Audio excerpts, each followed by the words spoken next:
My name is Melissa Klemp, and I am the Student Accounts Manager, Bursar, at Coconino Community College. Serves about 2,000 students on average.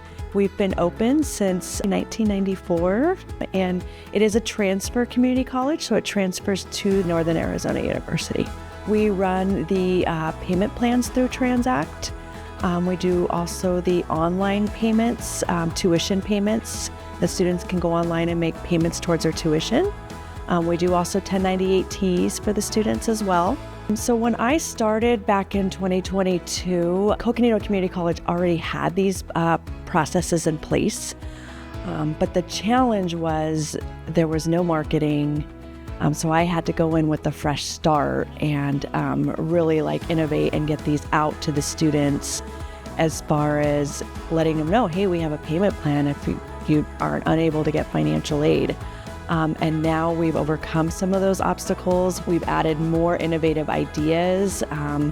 So students are more aware of what we have to offer them. There is definitely a lot of excitement and happiness. A lot more questions are coming our way as far as how do I set these up? What do I need to do on my end?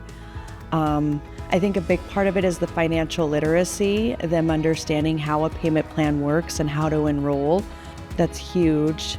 The marketing is what really helped our college and me as a whole, but Transact has been phenomenal at our college, and I wish that we could do more, and eventually we'll get there. I know we will get there.